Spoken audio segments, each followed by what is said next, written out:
ay nalulumpay? Kailangan mo ba ng kaibigan? Halina at sumama sa barkadahan kay Kristo. At ngayon, narito ang mga kabarkada ni Kristo. Magandang gabi po sa inyong lahat. Ito po Sister Zon Kayanan, co-anchor po ni Father Pep sa programang Barkadahan kay Kristo. Ayan, ngayon pong araw na to, wala po ang main anchor natin, si Father Pep Bakay. Meron po siyang appointment. Pero po hindi ako nag-iisa ngayon sa booth. Of course, may in-invite po akong co-host. Mamaya po pakikilala ko. And today is January 21, Wednesday. And it is the second Wednesday in ordinary time ayon po sa ating liturgical calendar at kapiestahan ng isang santa, si Saint Agnes, Virgin and Martyr. Ayan. At ang gospel po ngayon ay parang continuation po nung kahapon.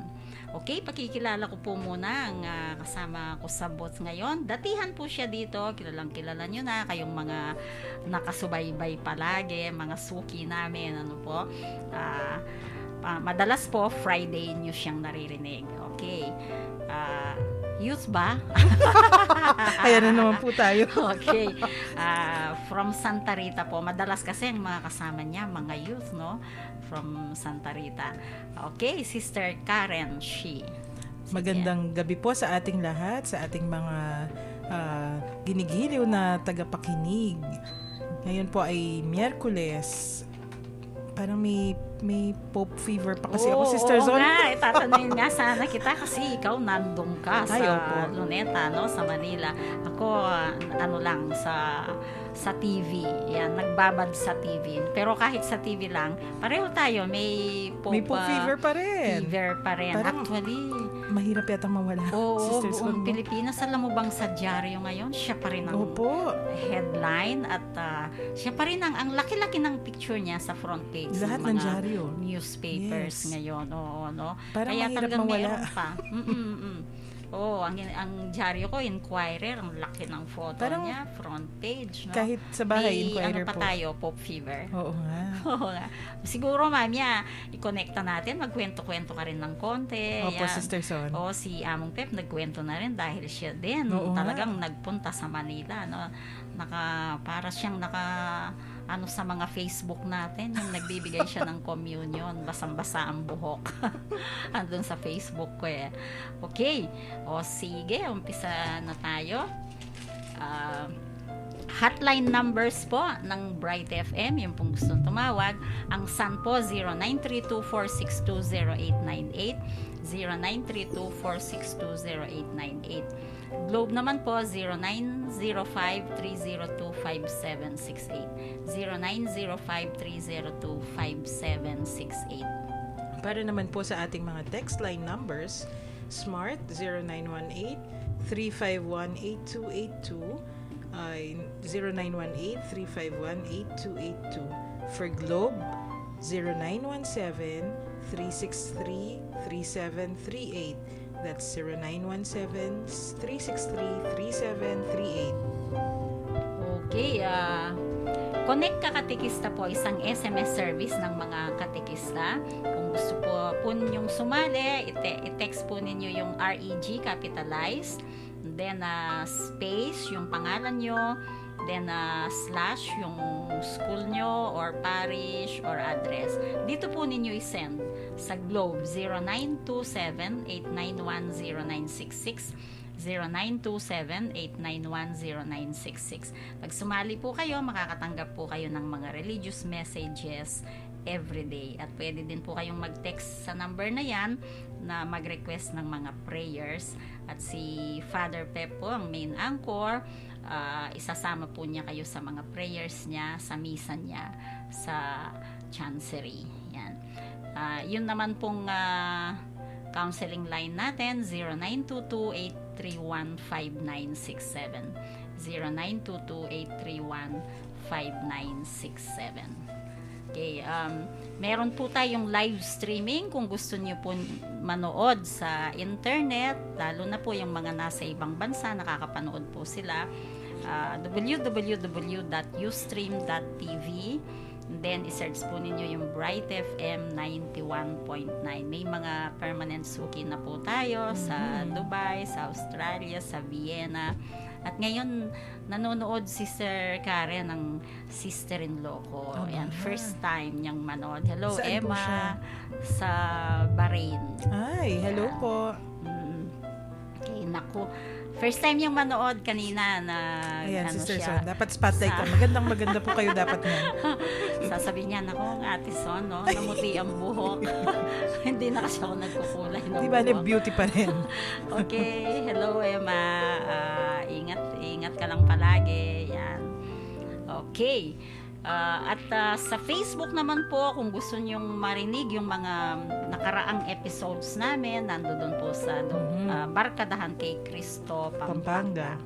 Yan, nandun po, makikita ninyo yung mga nakaraan. Kung may gusto po kayong ulitin na gospel or may na-miss kayo, makikita po ninyo doon. Actually, ang ganda pong i-review ko minsan eh. Oo. Ako rin kuminsan habang nagtatrabaho ako, kuminsan na nakikinig ako eh.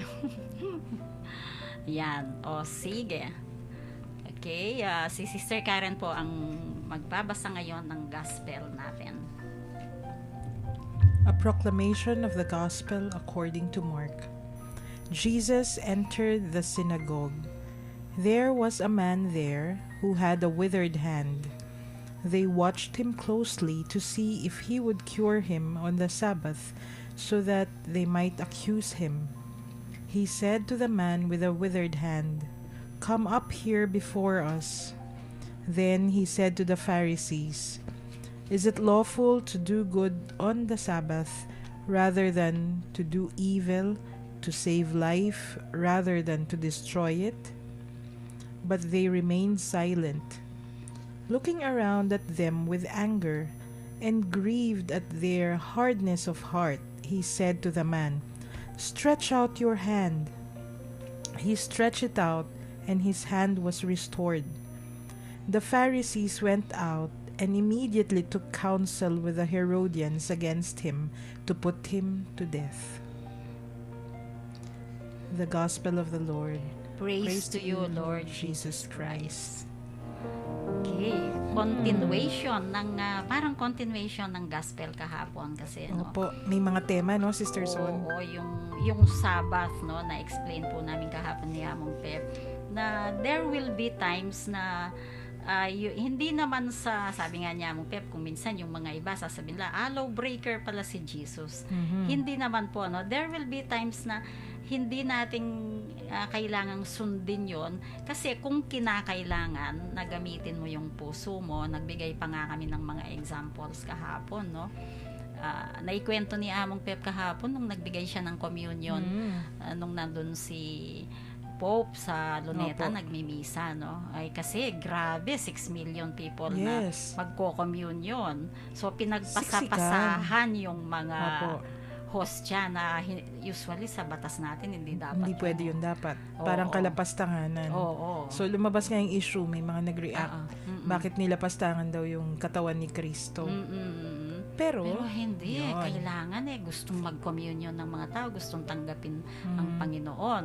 Malayo sila sa pare. Opo. Tsaka mahihirapan pumila. Kasi hindi na makakapagsiksikan talaga kasi swerte kami sa area namin kasi yun yung dinadaanan ng mga servers. So pwede kang mag-circulate, kumbaga makakalakad ka. Pero may mga areas na hindi kang makagalaw. Hindi pwede. Kaya nga po, kami ni Bernadette, nakapag-communion. Sina Chester, hindi. Kasi nahiwalay kami ng area.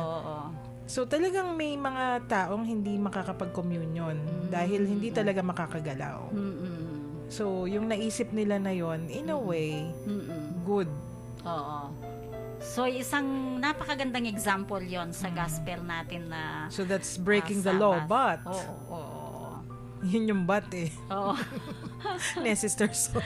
Sabi nga, hindi naman po namin ini-encourage na you break the law, lalo na kung traffic laws, mahirap, no? Kasi may mga aksidente, ganyan.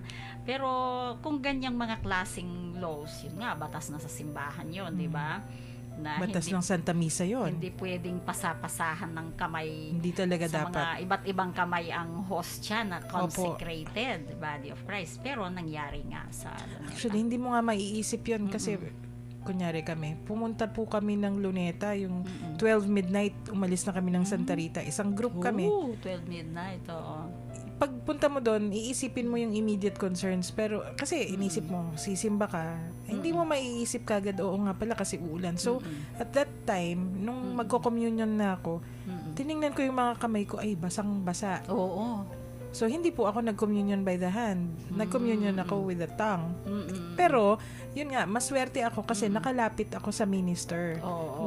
May puwang para maglakad. Oo. Paano yung mga taong Hindi walang makalapit. hindi makakalapit? So, sa kamay talaga, nakaladlad yung Yes, kamay. yes. Oo, tapos umuulan. Mm. Basa daw yung mga Basa. hostya eh. Basa talaga.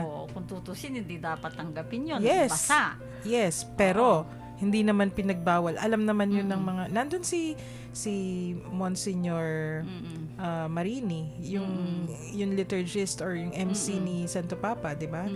Di sana pinatigil yung communion. Oo, hindi pwedeng patigil. Nandun yung Santo Papa, nandun yung Oo mga nga. kardinales. Kumbaga, alam nila kung ano yung nangyayari, pero walang, tsaka naman yung mga ilang libong pari yung nandun. Alam naman nila kung ano yung nangyayari. Kung hindi talaga pwede, pinatigil nila yon. Pero imposible. Oo nga eh. Kasi po kaya namin pinag-usapan ito. Ang tema po kasi nga ng gospel natin ngayon, kagaya kahapon, na itong mga Pariseo, parang binubutasan si Jesus na bakit si Jesus nagpapagaling siya ng mga may sakit pero Sabbath day. Kasi usually po sa kanila, pag Sabbath, pahinga. Wala kang gagawin, naka-rest ka lang. Opo.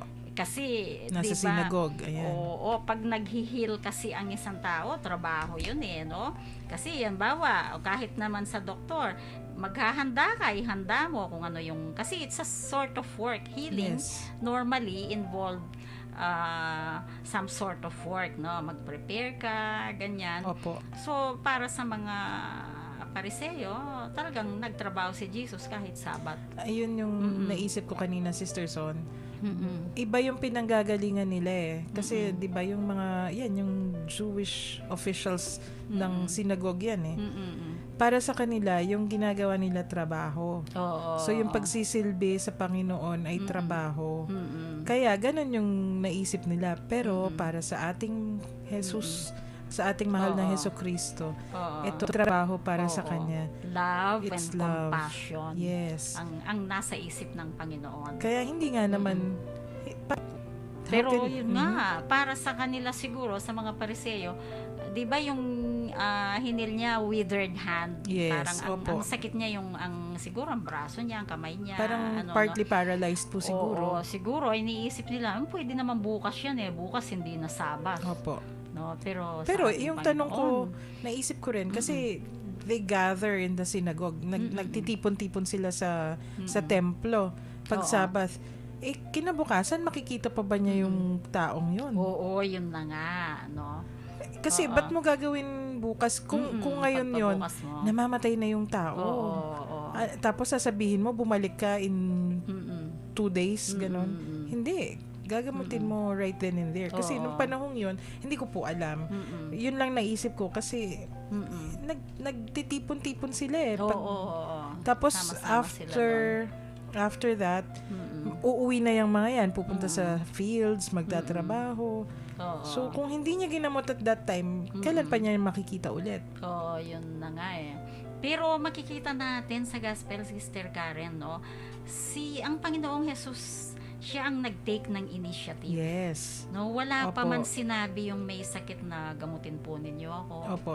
'Di ba may mga instances in the Bible na nanggagaling sa parang sa pasyente or sa nagmamakaawa, gamutin. Pero ito hindi. Yung initiative nang galing sa Panginoon. Yes. Siguro tahimik lang yung Sa tingin ko, kasi naisip Yung din may po sakit. siguro nung may sakit na ay hindi ako gagamutin ngayon kasi Sabbath. So, palagay ko nga. Pero nung kaya nakita ni tahimik Kristo, siya. nahabag siya. Yun nga, yung compassion. Kaya tama talaga sa tema natin. Oo nga. Sa tema ng pagdating ng Pope Santo fever Papa, pa rin. no? Hindi pwedeng hindi mapupunta doon, ano? Yung tinuro sa atin Compassion ng and Santo mercy. Papa. Gayahin si Kristo. Ayan. Oo nga, no? Pero alam din ng Panginoon yung plano ng mga Pariseo, no? Kaya, ayun nga, he's eager kung paano eager yung mga Pariseo na gamutin nga, no? Or to get into this issue, no? I-open itong issue na to. Kahit ang Panginoon, eager din siyang to get into this issue. Dahil alam niya talagang kung ano yung nasa isip ng mga Pariseo. Opo. Na-discern niya kagad kung ano yung balak nila. Maitim na balak. Oo. Ay, Kaya nako. siguro nga, balikan natin yung pagdating ng Pope. Wala, pasensya na po kayo, talagang may Pope fever pa. Alam mo yung si Cecil nagpunta ng Tayuman para mamili ng stocks namin, ano? Sabi niya, grabe, ang daming tao. Sabi niya, namimili. opo. Parang hindi pa nila matanggap na wala na si Pope, sabi niya. Actually, nung Sunday yon, kami po nakauwi hating gabi na. Kasi nag-commute kami. Alam niyo, Sister Son, sa anong station ba yun? Sa Manila, sa bus station, lahat ng kasabay naming umuwi, galing ng Luneta. Yan, yung pauwi ng mga Bataan, dito sa banda namin, Lubao, Florida Blanca. Lahat kami, galing ng Luneta. So, can you just imagine, eto Yung going... traffic. Yes. At saka, ilang buses muna bago kami nakasakay. Punong-puno. So, isang direction lang po nag-commute yun. lang kayo? Nag-commute po kami kasi hindi, talaga, kung magdadala kami ng sasakyan, di namin alam Kung saan ang parking, ano. baka mas mahirap. Oo. So, naisip namin, sige, commute, mas madali. Ayun nga lang, nung pauwi, meron nasa bus station kami, pero punong-puno. Punong-puno yung mga buses. Punong-puno. Kami, last trip na. Oo. Kaya Buti umabot nakasakay kayo ng kami. ganung, Opo. Pero makikita mo, nasa Masaya bus pa yung kami. mga tao, no? Hindi kami magkakakilala. Nagkukwentuhan yung mga tao kung ano yung nangyari. Ay, biro mo yung... Kaya nga sabi nga ni Cardinal Tagle, miracle daw eh. Yes, No, kasi ang paano visit. hindi miracle? Yeah, oo. You would expect kasi pag-abot po namin doon, siguro mga 3:30 in the morning. Naglakad kami galing Welcome Rotonda, papunta ng Luneta, ganun kalayo. Oo. Kasi, wala nang, naka-close na yung ibang doors. Ibang streets. So, Pero, habang naglalakad kami, kasabay naming naglalakad, maraming tao, at alam mo pupunta ng Luneta kasi yung daladalin nila, tubig, pagkain. ano? Alam mo, naiisa yung patutunguhan nyo eh. Sabi nga namin, tingnan mo. Tapos pag abot doon, edi you would expect yung mga tao, basa, gutom, puyat, pagod, tapos madilim. Usually, sanhi na yan ng away o nagre-reklamo. Pero hindi. Hindi, talagang... Tahimik. I'm sure, may iba siguro nagre-reklamo, pero isolated konti incidents. na lang yun, oo. Pero yung general, general atmosphere, tahimik, very positive. Yung walang walang away. Usually, may tulakan na, may gano'n.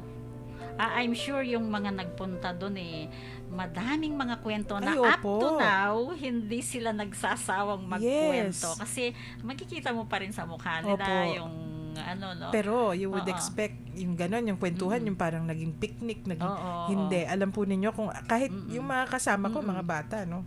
Kasi ako, sige, matanda na ako. Pero sila mismo ang nakapansin, napakabanal ng atmosphere. Kasi habang nagmimisa, yung highlight yung misa.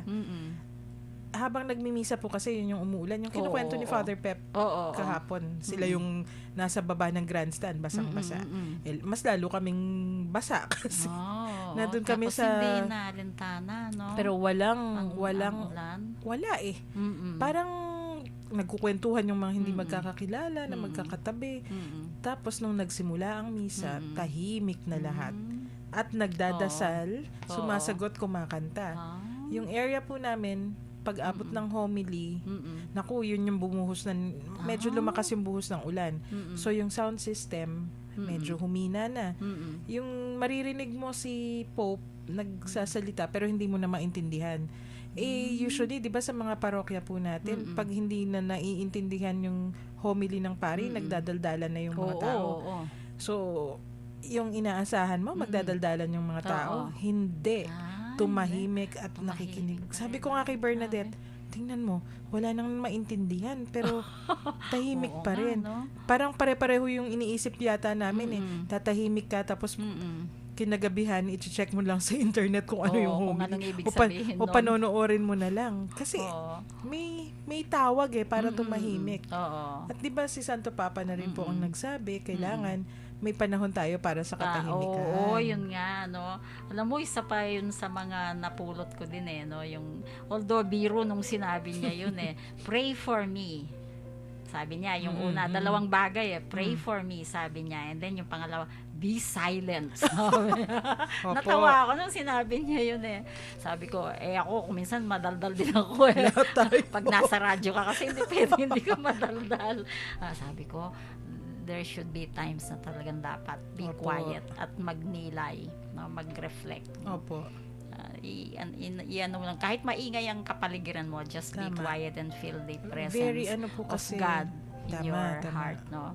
Very vital kasi or very important yung silence Mm-mm. para kasi si Santo Papa isang Jesuita po yan, di ba? Oo. Yung sa spiritual exercises ni Saint Ignatius, silent yun. Pag nagre-retreat sila, oo. silence. Kami, nung Silence, nag-aaral ano? kami, kasi hindi ka naman sisimulan sa retreat Mm-mm. Lalo na kung bata kang, Mm-mm. parang kami noon, nung kitikiting Oo. malilikot na makukulit. Imagine, 15, ako 17 ako pag abot ko dun Oo. Hindi ka naman sanay sa gano'n na Oo, pag klase sinabi ng magulang, shh, retreat. silent. Parang mahirap, di ba? Yes. So may exercise para mapunta ka sa proper disposition. So sisimulan kami yung mga recollection na minsan prayer session 1 hour. Tapos pag sanay ka na sa 1 hour, kaya mo nang manahimik yung mga half day na recollection. Pag sanay ka na sa half day recollection, mag-overnight ka na. Tapos 3 days silent retreat. 5 days silent retreat. 8 days silent retreat. Pero yung mga pare, yung mga Jesuita, nagta-30 day po yan. Total silence yun. Kaya sabi ko nga, tama, yung Santo Papa, he's the perfect person to teach us about silence. Kasi siya mismo pinapractice niya yun. At alam niya, sa katahimikan, doon natin makikilala yung sarili natin. At doon natin mas lalong makikilala ang Diyos. At tama nga naman. Tumahimik nga naman lahat, Sister Son, no?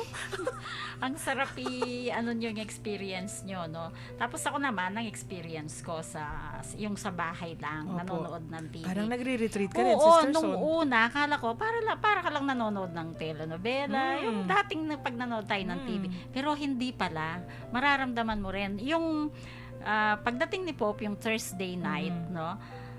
Nung pinapakita na yung airplane pababa Opo. napaluha na ako. Airplane Oo, pa lang tama, yan. tama. Hindi pa Yes. nakababa, hindi pa siya Tama. sumisilip sa Opo. bintana. Na alam kong nandoon na siya, daming tao, siyang Nagsasayaw nakasakay. pa lang yung mga... Alam ko pa lang na nandun siya sa loob ng airplane, pero hindi pa nakikita ang mukha. Tumulo na yung luha ko. Doon pa lang. And then, nung naman, kasi mag-isa ako sa kwarto, nanonood, no? Tapos, nung pag-open na ng pinto ng airplane at nagpakita na siya, bababa na, sumigaw naman ako na mag-isa. Sumigaw ako, hey! Pumalakpak. Touched ka talaga, Sabi Sister ko, Son. ako lang mag-isa dito, sabi ko. Wala man akong kausap, sabi ko. Pero yung pala, no, kahit sa bahay ka lang mararamdaman mo rin. Opo. Yun nga, kaya miracle nga. Yung misa, pag Oo. abot, yung anong araw po ba yun? Yung misa ng Friday? Yung sa Yung Manila Friday, Cathedral? nag-duty ako sa Apo, so wala akong napanood. Tama-tama. Pero yung sa Tacloban na napanood ko, hindi na ako pumasok noon. Nasa bahay po ako noon. Talagang binigyan ko ng oras. Oo. Kasama kong manood si Mami bandang magla-lunch time yun kasi nagsimula 11:15 yung misa. Dinanood kaming dalawa ng mami ko. Oo. Pagkatapos ng misa, pareho kaming tahimik. Kasi Sa usually, di TV ba? lang yan, di ba? Pero, Pag ganun, kunyari, Oo. pag may pinapanood kami, or after mass, kung minsan kasi sina mami matatanda na, hindi na yan, kunyari umuulan, hindi na yan nagsisimba sa simbahan kung malakas yung ulan, sa TV mass. Pagkatapos ng misa, kakain or may gagawin. Pero ito, pagkatapos ng misa, tumahimik kami pareho. Pero napakaganda, no, yung talagang yung schedule niya pinagplanuhan ng ganda. Opo. Yung minute niya yung mga family, sayang Yes. hindi ko talaga napanood yon, ano. Talagang napaka-importante kasi ng pamilya, no. So nakakapangilabot, no, yung nakaka-touch yung ginawa ng Santo Papa. Naku, tatawanan tayo niyan ni Among Pep. Tingnan mo itong dalawang ito hanggang ngayon. I'm sure si Napag-usapan Among natin din, ang Santo Papa. marami ring kwento Santo yan na hindi Papa. pa. Oo. I'm sure marami pa yung Oo. ikukwento sa atin. Oo nga, kasi po kahapon, tsaka ngayon, tungkol sa Sabat ang Gospel. Kaya Oo. siningit na namin yung ano. Pasok pa rin pagdating kasi ng yung Santo silence. Papa, oo. Ayan, si Kristo ay Oo, nanahimik. oo. May pumapasok na mga sinabi ng Pope sa Gospel natin no. Kaya lang, yun nga po, dahil nasa amin pa yung Pope fever, kaya pasensya na po kayo. Baka yung iba na napanood nyo na rin. Kaya lang, parang baka mahawa kayo sa excitement pa namin hanggang Sa ngayon. tingin ko meron pa. naman, sa tingin ko po, Sister Son, kahit yung mga hindi nakapunta, may ikukwento at may ikukwento Oo, pa rin yun eh. nga. Ako hindi ako nakapunta, pero ang Oo. dami kong kwento. Oo, see? Ano nga, habang nanonood ako ng TV, nakaharap itong notebook kong ito. Sumusulat. Oy, oo, kasi para kang nagre-retreat. Yung mga magagandang sinabi niya Yung na points. talagang pasok na pasok sa Opo. puso ko. Ang bilis, kaya yan, tingnan mo, ang pangit ng sulat ko. May kaibigan ako na lawyer, sabi niya, kasi holiday sa Manila. So, hindi, o di masaya kaming lahat. Etong kaibigan kong to, yung holiday niya na ilang araw, pinlano daw niya, lahat ng mga backlog niya, inuwi niya. So, yung mga dokumento na tatapusin, ganun. Sabi niya, pagkatapos ng ilang araw na holiday, kahit isa sa mga dokumento ko, wala akong nasimulan.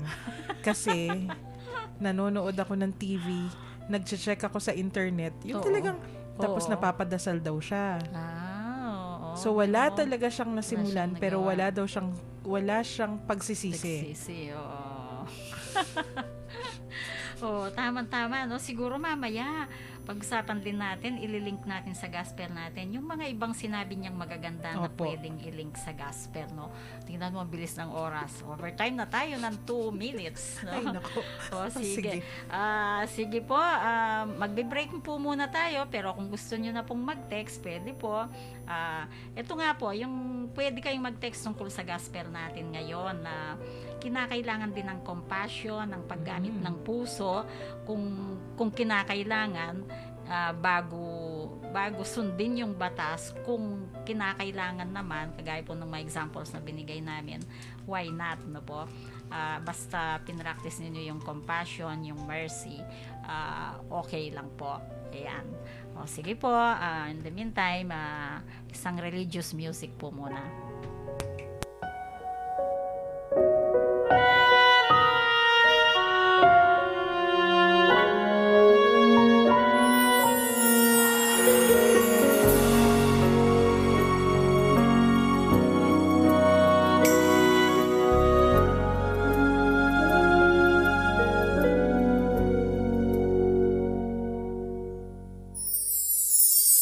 Walang sino man ang nabubuhay para sa sarili lamang.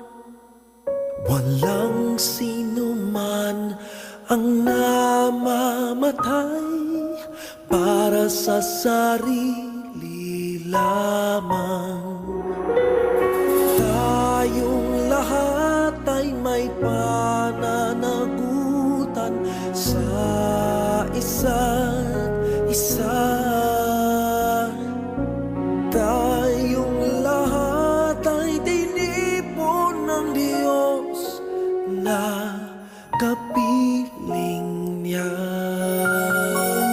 Sa ating pagmamahalan at paglilingkod sa kanino man, tayo ang magdadala ng balita ng kaligtasan.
tayong lahat ay tinipon ng Diyos na kapiling niya.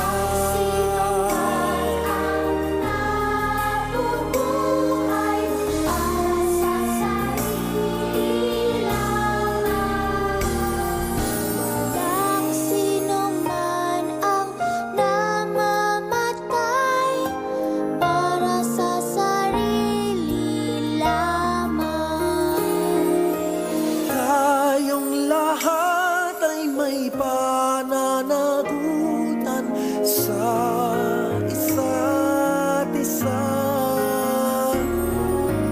Tayong lahat ay tinipon ng Diyos na kapiling niya.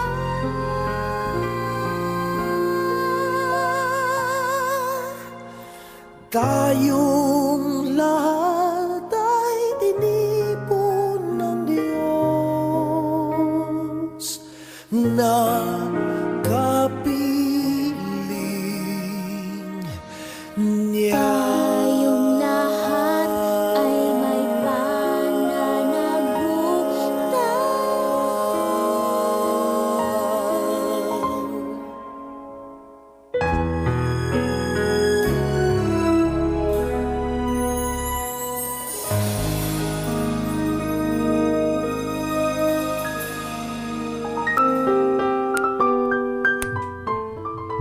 Nagbabalik po ang programang Barkadahan kay Kristo. Wala po si Father Pep ngayon. So, kami pong dalawa ni Sister Karen ang nasa loob ng radio booth. At pinag-uusapan po namin kaninang first part ng radio program, yung gospel natin na it is a continuation of yesterday's gospel. It's about this Sabbath day na ang batas noon nung unang panahon ay parang kumbaga sa atin ang Sunday na hindi ka magtatrabaho, kaya parang malaking kasalanan sa mga Pariseo nung panahon kung Sabat na magtrabaho ka. Yun ang binubutas nila sa ating Panginoong Hesus dahil nanggagamot, no, naghihil ang Panginoong Hesus kahit Sabbath day, no, kasi yun nga, yung ang umiiral sa Panginoon natin ay love and compassion na tamang-tama na pwede nating gayahin po sa panahon na to, no, ang pagmamahal.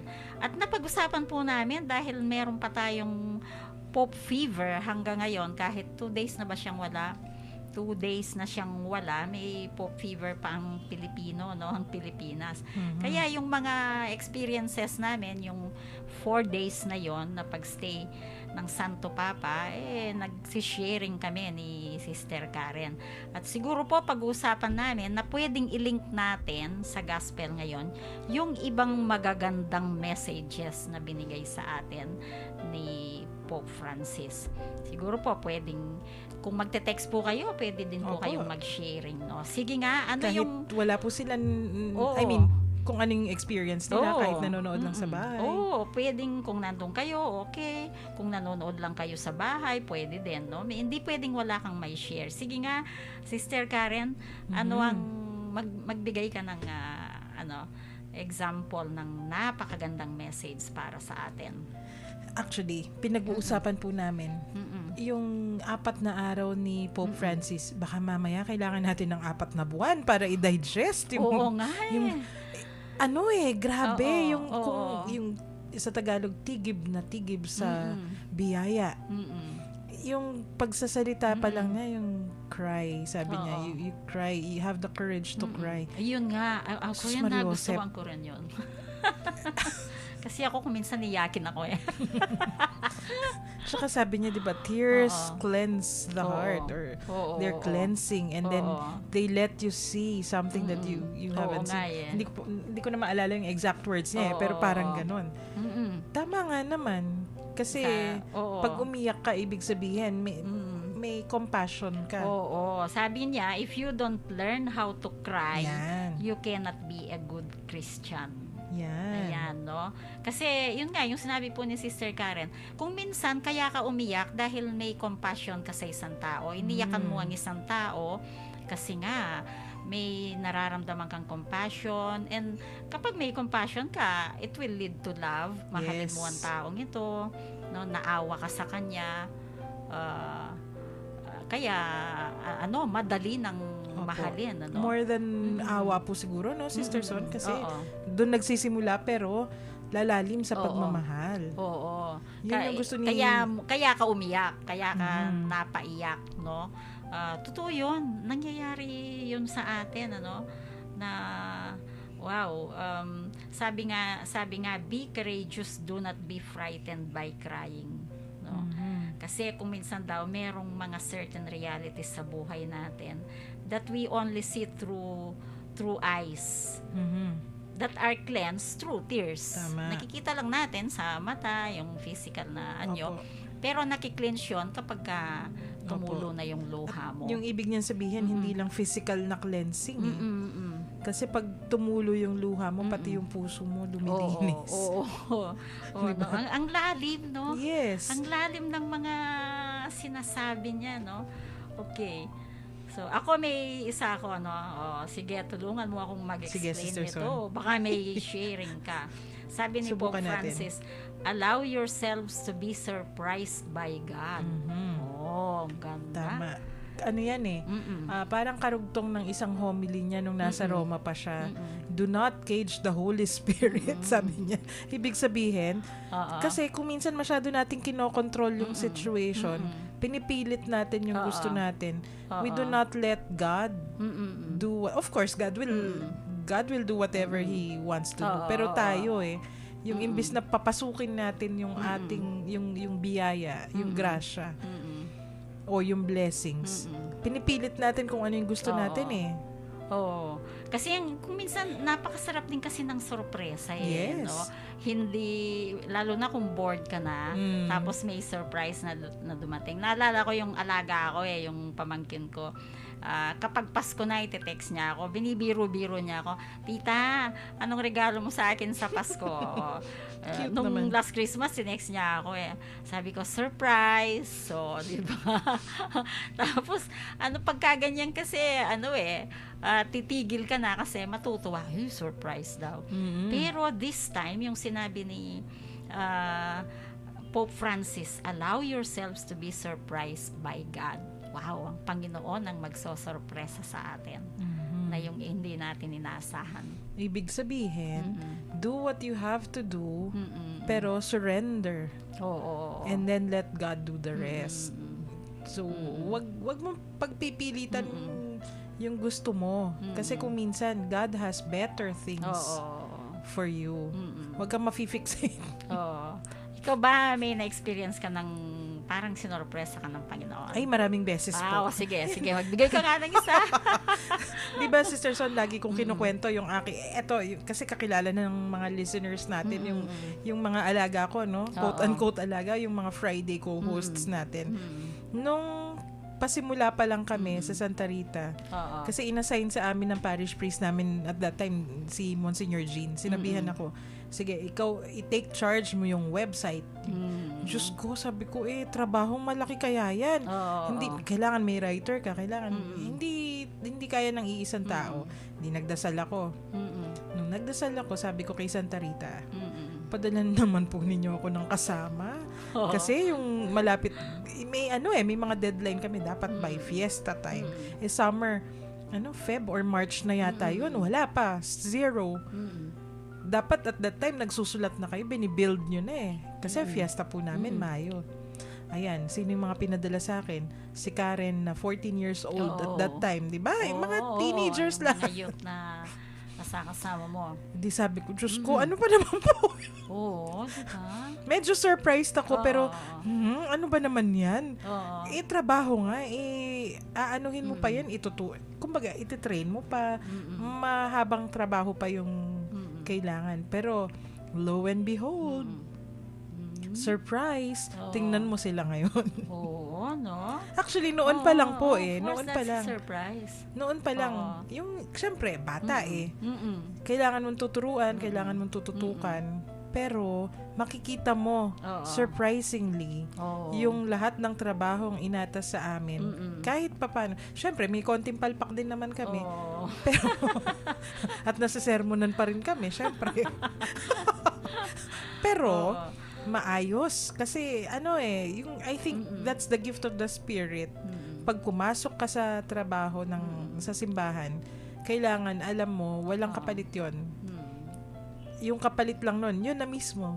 It's that in itself is grace. Tamang-tama, itong mga batang to, walang hinihintay na kapalit.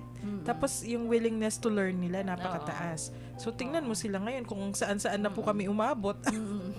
Oo, totoo yun. Alam mo, if we would only reflect on our lives, ang daming sorpresa sa atin ng Panginoon. Totoo yung sinabi mo, hindi mo mabilang madami. Ako, yung latest ko, nung Christmas party lang, mag-isa ako sa bahay, yung kapatid ko nasa Manila. Nakaramdam ako ng parang, siguro sa dami ng kinain ko, tinutokso nga ako ni Amo, parang mataas ang BP ko. Mag-isa ako. Naku, dangerous. Oo. Alam mong ginawa ko, nagbulsa ko ng konting pera, yung ID ko, yung cellphone ko, binuksan ko yung gate, para kung medyo magagrabe ang nararamdaman ko, takbo ako sa gate, hanap ako ng tricycle, papadala ako sa hospital. No? So, ganun na ginawa ko muna. Tapos, umupo ako, nagdasal ako. Sabi ko, Lord, ako lang mag-isa po. Hindi ko alam kung pwede akong matumba dito, walang sasaklolo. Sabi ko, kayo na pong bahala. Sabi ko, nakahanda ako. Basta sinabi ko lang na kung kung gusto niyo na akong makaharap, sabi ko, sige po, okay lang. Pero bigyan po niyo ako ng time na magsisi sa mga natitira ko pang kasalanan. Pero sige po, nakahanda ako kasi wala naman sasaklolo sa akin dito, sabi ko. Pagkatapos kong magdasal, nahiga ako, nakatulog. Mga more than 2 hours akong natulog. Kasi before that, dahil Christmas party, tinext ko pa siya, Mong Pepe. Sabi ko, Mong, hindi ako makakarating sa Christmas party natin. Masama ang pakiramdam ko, sabi ko. Alam mo, after more than 2 hours natulog ako, pagkagising ko, na-surprise ako. Sinurpresa ako ng Panginoon. Parang walang nangyari. Aba. Ang lakas-lakas ko. Baka kailangan sabi ng That's a Diyos, surprise. rest, Sister Diba? Son. For me, sorpresa yon ng Panginoon. Parang walang nangyari. Talagang ang gaan ng pakiramdam ko. Alam mo, balis ako, nagpunta ako dito, nakipag-Christmas party. Kayo po ang nang-surprise din nun. Pero tama, Sister Son, I no? think I was surprised by God. The good health. Kasi, wala kang tiwala, ha? Yes. Sige, natakot ka. O, pinatulog lang niya ako. Pagkagising, wala na. The good That's health that He surprise from gave God. you. Oo. Oo, surprise na nga yun. No, ay talagang, ang dami po. Sabi nga, Sister Karen, kung kukwento namin dito lahat. Naku, kulang po tayo. marami. And siguro, allow yourselves to be surprised by God. And, kadugtong niyan yung allow yourself to be loved. Oo. Sinabi din niya yun. You have to love and you have to be loved. Oo, kasi kahit ang Panginoon, si Jesus mismo, He had come to allow Himself to feel compassion and to be loved. Opo. Ayan. Dumating May siya. friend siya eh. Oo, para sa atin, ayun, para makaramdam siya. Kasi nga, yung humanity niya yung pagiging human niya, yung pagiging tao niya, nakapareho natin, So, He allowed Himself to feel that compassion, yun nga, ang sabi ng Pope, yung compassion natin sa mga nangangailangan, sa mga poor people, to be loved. Yun nga yung after compassion, allow yourself to be loved. So, ang dami. Sige. Parang sister, parang nagre-retreat pa rin tayo eh. Sabi ko, yung reflection ko kasi, Oo, sige. noong 1995, pagdating ni Pope John Paul II, Oo. Nagpunta ka din noon? Ay, opo, college ako noon. Ako hindi ako nagpunta. Nasa Manila ka. Opo, nasa Manila ako noon. Oo, Kasi sige. kami sa Ateneo noon, may catechetical site. So, kami yung organizer ng... very involved po kami. October pa lang. full steam ahead na kami. So nag-aaral ka pa. Opo, 1995. 95. Oo. So student pa ako na. Naku, mabubuking ako. Sige. Okay. So, by the time matatapos yung World Youth Day, closing ceremonies, kasama namin kasi yung mga pare. So, kahit informally lang, may reflection session after. Di ba, sharing of experiences, yung reflections. Tapos, sabi ko, pero ngayon, teka muna, dati ako yung ginagabayan. Ngayon ako na yung pinakamatanda. Ikaw ang gumagabay. Ibig sabihin ako yung gagabay. Sabi ng kaibigan ko, full circle ka na niyan. Sabi ko, tama. Tapos, yung tama-tama, yung kanta noon, di ba yung Tell the World of His Love? Mamaya, patugtog natin. Sige. Tell the World of His Love, yun yung theme ng World Youth Day, 1995. Kaya kinanta ulit At kinanta ulit ngayon. So sabi ko nga, can you just imagine how I felt? Kung ano yung naramdaman ko? Kasi Tell the World of His Love, di ba, ngayon, sa misa, may missioning Yung missioning, yung pagsindi ng kandila, we will be sent out into the world. Nagsindi kayo ng kandila? Yes. So, yung missioning, tapos, yung World Youth Day 95, kasi pangwakas na kinanta din yung Tell the World of His Love. Parang yun din yung missioning. So, sabi ko, kahit papano, na hindi conscious sa akin, na pumasok lang sa isip ko habang kinakanta namin nung Sunday, katabi ko si Bernadette, sabi ko, tingnan mo, that song was sung 20 years ago to the month. Enero din po yun 1995, 20 years na yun. January 1995 din yun. January din, Tell the World of His Love. Hindi ko na lang sinabi kay Bernadette, pero ngayon na-announce ko. Ibo-broadcast ko. Parang minisyon ako nung 1995. At tingnan mo ngayon, ako rin, kahit papano, may mga nagabayan na rin ako ng mga kabataan. So by the time siguro ikakanta ulit yan na darating yung Santo Papa, dapat itong mga kabataang to may nagabayan na rin. Kaya sabi nga ng kaibigan ko, kasama ko po kasi yun from college. Ano ka na, full circle ka niyan. Oo nga, sabi ko, kahit papano naman, hindi naman pala ako pumalpak sa missioning ko noong 1995. Oo nga, no? Tapos ngayon, tama-tama, ang mga kasama mo, mga youth na parang ikaw ang nanay Never nila. mind. Nandito si Awa Pep, tutuksin Hihirit ka. na naman. Pero ang laking, very touching yung gano'n na ginagabayan mo yung mga kabataan. Parang ang mga katekista, di ba? Yes, ayun. Naalala ko kayo, Sister Son. Oo, yung mga batang nasa public schools na yan, no? Na talagang nakikilala nilang Panginoon dahil sa mga katekista. Actually, naalala ko kayo at saka sina Sister Day nung pauwi na kami. Pahamham pa ako ng Tell the World of His Love. Sabi ko, Sister Son kaya tsaka Sister Day, mag-action song din. Sa mga katekista. Ng Tell the World of His Love. Kahapon sa Bible Week, kinanta namin, action, lahat kami sa Holy Angel. Sama ko si Among Jess. So, kinanta namin yan. May nag-guide sa amin sa action. Mga tiga Holy Angel. University yan. Ang ganda. So, yan nga, no? Nako, alam mo na habang nagkukwento ka, napapangiti ako kasi nakikita ko sa mukha mo yung excitement pa rin. Ay, kilig pa rin.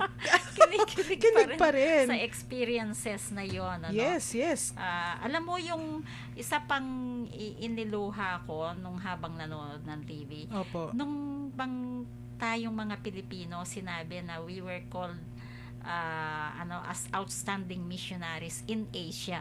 At hindi lang sa Asia, sa buong mundo. Yes. Kasi kalat ang Pilipino buong mundo may Pilipino kaya nga kahit Santo Papa binanggit ang immigration, 'di ba? Yung mga OFWs natin. Kasi sabi niya talagang heroes sila. Sa Argentina pa lang nung nandun pa lang siya. Kakilala na niya yung maraming Filipino.